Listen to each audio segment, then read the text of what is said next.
আর এই মধ্যপ্রাচ্যের যুদ্ধে সরাসরি প্রভাব পড়তে পারে ভারতের আমজনতার ওপর। বিশ্বের তৃতীয় বৃহত্তম অপরিশোধিত তেলের আমদানিকারক দেশ হলো ভারত। ভারতের আমদানির ৩৫ থেকে ৪০% বেশি তেল আসে হরমুজ প্রণালী দিয়েই। যুদ্ধের মধ্যে যা কার্যত বন্ধ করে দিয়েছে ইরান, শুধুমাত্র ছাড় দেওয়া হয়েছে বন্ধুরাষ্ট্র রাশিয়া এবং চীনকে। ভারতীয় তেলের ট্যাঙ্কারগুলিকে ছাড় দেয়নি তেহরান। সংকট বেড়েছে তার কারণ এই প্রণালী অপরিশোধিত তেল ছাড়াও এলএনজি সার আমদানি করে ভারত।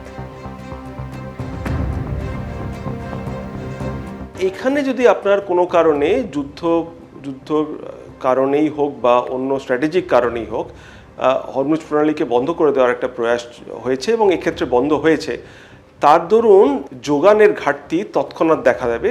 যুদ্ধের কারণে যদি ট্যাঙ্কারে আগুন লেগে যায়, এবং সেটাও একটি ক্ষেত্রে হয়েছে আর কি, কোনো ট্যাঙ্কার মালিক বা কোনো জাহাজ সংস্থায় কিন্তু এই অঞ্চল দিয়ে জাহাজ চালাতে প্রস্তুত থাকবে না।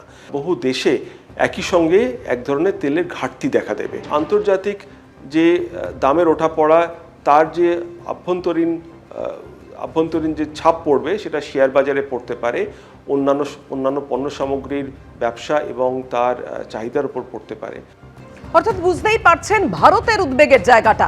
বন্ধ হয়েছে হরমুজ প্রণালী, সংকট কাটাতে দিল্লির পাশে দাঁড়িয়েছে মস্কো। ৯৫ লক্ষ ব্যারেল তেল নিয়ে ভারতীয় জলসীমার কাছে রুশ নৌবহর। গন্তব্য বদলে দিল্লিমুখী হতে তৈরি রাশিয়া। ভারতের জলসীমার পাশেই রয়েছে রাশিয়ার প্রায় ৯৫ লক্ষ ব্যারেল তেল। দিল্লি যদি চায় তাহলে ওই তেলের গন্তব্য বদলে ভারতমুখী করে দিতে রাজি মস্কো। সূত্র মারফত এমনটাই জানাচ্ছে রয়টার্স। আর কয়েক সপ্তাহের মধ্যেই সেগুলো ভারতে পৌঁছে যেতে পারে বলে খবর সূত্রে।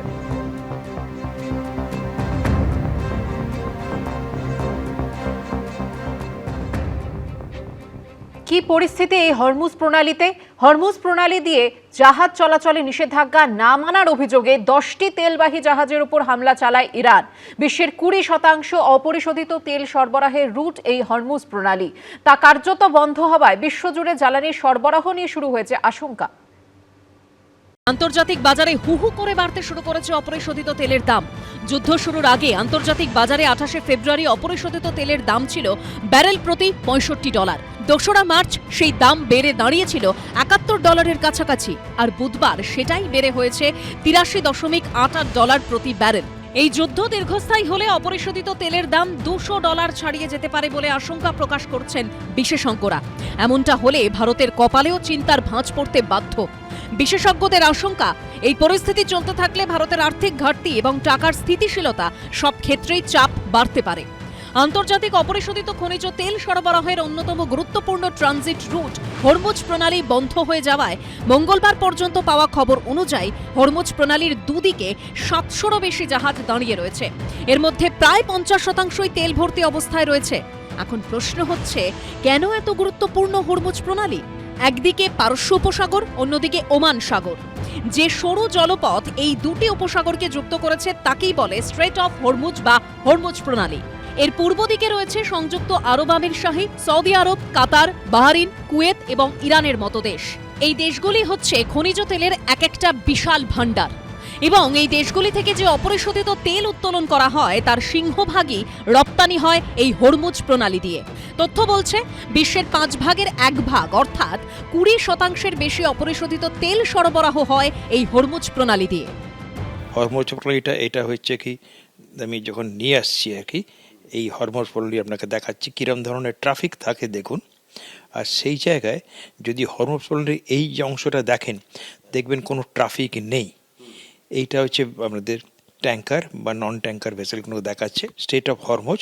এখান থেকে গিয়ে দুবাই, কাতার, ইরাক, বাহরিন এই দিকে ট্রেড করে।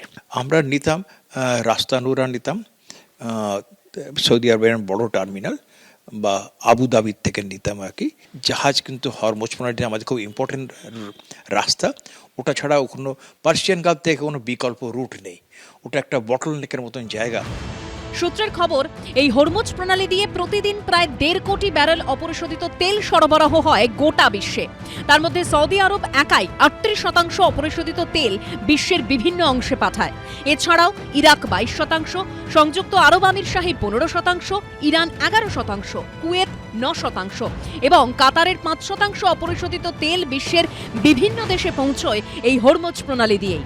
অন্যদিকে হরমুজ প্রণালী দিয়ে রপ্তানি করা অপরিশোধিত তেলের অর্ধেকের বেশি আমদানি করে 3টে দেশ। প্রথমেই রয়েছে চীন, তারা 33% এই হরমুজ প্রণালী দিয়ে আমদানি করে। তারপরেই রয়েছে ভারতের স্থান। হরমুজ প্রণালী দিয়ে রপ্তানি হওয়া অপরিশোধিত তেলের প্রায় 12% যায় দক্ষিণ কোরিয়ায়, 11% তেল যায় জাপানে। অর্ণব মুখোপাধ্যায় রিপোর্ট, এবিপি আনন্দ। আপনারা শুনলেন যুদ্ধের প্রভাব কতটা পড়তে পারে ভারতীয় অর্থনীতিতে, কারণ গত কয়েকদিনই আমরা ধরছি ভারত দেখতে পাচ্ছি যে ভারতের শেয়ার বাজারে কি চলছে। বুধবার সকালে বাজার খোলার সঙ্গে সঙ্গে বড়সড় পতন হয়েছে নিফটি ও সেন্সেক্সে। আর এদিকে সর্বকালীন রেকর্ড গড়ে ডলারের নিরিখে টাকার দাম 92 টাকা ছাড়িয়ে গেছে, জানিয়ে শুরু হয়েছে রাজনৈতিক চাপানুতোর। ভয়ঙ্কর থেকে ভয়ঙ্করতর হচ্ছে মধ্যপ্রাচ্যের যুদ্ধ পরিস্থিতি। একদিকে হামলার ঝাঁঝ বাড়াচ্ছে আমেরিকা ও ইসরায়েলের যৌথ বাহিনী, অন্যদিকে দমতে রাজি নয় ইরানও। এই অবস্থায় চিন্তা বাড়ছে ভারতের। অপরিশোধিত তেলের সরবরাহ নিয়ে আশঙ্কা, তেলের দাম বাড়ার চিন্তা। তেলের দাম বাড়লে নিত্য প্রয়োজনীয় সমস্ত কিছুর দাম বেড়ে যাওয়ার আশঙ্কা তো রয়েছেই, দুশ্চিন্তা রয়েছে সিএনজি এবং কৃষিকাজে ব্যবহৃত সারের যোগান নিয়েও। এই অবস্থায় যুদ্ধের সরাসরি প্রভাব পড়েছে ভারতের শেয়ার বাজারে। মঙ্গলবার আমেরিকার শেয়ার সূচক ডাও এবং ন্যাসডাকেও পতন দেখা গেছিল। আর বুধবার বাজার খুলতেই ফের পতনের সাক্ষী হয় সেন্সেক্স। এদিন বাজার খুলতে নিফটি প্রায় 507 পয়েন্ট নিচে নেমে যায়, প্রায় 1800 পয়েন্ট নেমে যায় সেন্সেক্সও। দিনের শেষে নিফটি ও সেন্সেক্স নামমাত্র উঠলেও ক্ষতির মুখে পড়তে হয়েছে অসংখ্য লগ্নিকারীকে। আমরা যদি হরমুজ প্রণালীর কথা ভাবি, তার মধ্যে শুধু যে তেল আসে এমন নয়, তার মধ্যে সার আসে বা বিভিন্ন আমাদের দেশ থেকে রপ্তানিকৃত জিনিসও যায়। এই যে গোটা ব্যবসায়িক জায়গায় যে প্রভাবটা পড়ছে, এর ফলে আপনারা দেখতেই পাচ্ছেন যে পেট্রোলের দামের ক্ষেত্রে একটা গোলমাল হবে আমরা শুনতে পাচ্ছি। চোখের সামনে যে ঘটনাটা ঘটেছে সেটা হচ্ছে শেয়ার বাজারে ভয়ঙ্কর প্রভাব পড়েছে। শেয়ার বাজারের পাশাপাশি ডলারের নিরিখে টাকার দামেও ঐতিহাসিক পতন হয়েছে বুধবার। বাজার খুলতে এদিন প্রতি ডলারের দাম 92 টাকা 17 পয়সায় পৌঁছে যায়, যা পতনের নিরিখে সর্বকালীন রেকর্ড। এর আগে জানুয়ারি মাসে 91 টাকা 98 পয়সায় নেমেছিল ডলারের তুলনায় টাকার দাম। তেলের দাম বাড়লে ভারতের আমদানির খরচ বেড়ে যাচ্ছে। আমদানির খরচ বেড়ে গেলে বাণিজ্য ঘাটতি সেটাও বেড়ে যাবে। বাণিজ্য ঘাটতি যদি বাড়ে তাহলে টাকার দাম ক্রমশ কমতে থাকবে। একসময় টাকার পতন নিয়ে তৎকালীন প্রধানমন্ত্রী মনমোহন সিংকে কটাক্ষ করতেন নরেন্দ্র মোদী। গত কয়েক মাসে টাকা ডলারের তুলনায় এমনিতেই দুর্বল হচ্ছিল, এখন মরার উপর খাড়ার ঘায়ের মতো এসে পড়ল যুদ্ধ। তাই বিরোধীরা প্রশ্ন তুলছে, এই পরিস্থিতির সামাল কি করে দেবেন নরেন্দ্র মোদী? ডলারের দাম লাফিয়ে বাড়ছে, সর্বকালীন রেকর্ড। সরকার এবং তার অর্থমন্ত্রীকে প্রকাশ্যে বিবৃতি দিয়ে মানুষের কাছে অপরাধ স্বীকার করা উচিত যে আমরা ভারতের অর্থনীতিকে নিয়ে ছেলেখেলা করছি। এই রাজ্যের সমস্যা আছে, আমরা সেই রাজ্যগুলোকে অ্যাড্রেস করতে চাই। এখন মধ্যপ্রাচ্যের এই যুদ্ধ যত দীর্ঘায়িত হবে, বিশ্বের আরও একাধিক দেশের সঙ্গে ভারতের অর্থনীতিতেও তার নেতিবাচক প্রভাব বাড়বে বলে মনে করছেন বিশেষজ্ঞরা। আবির দত্ত, উজ্জ্বল মুখোপাধ্যায় ও শিবাশিস মৌলিকের রিপোর্ট, এবিপি আনন্দ। এবিপি আনন্দ, এগিয়ে থাকে, এগিয়ে রাখে।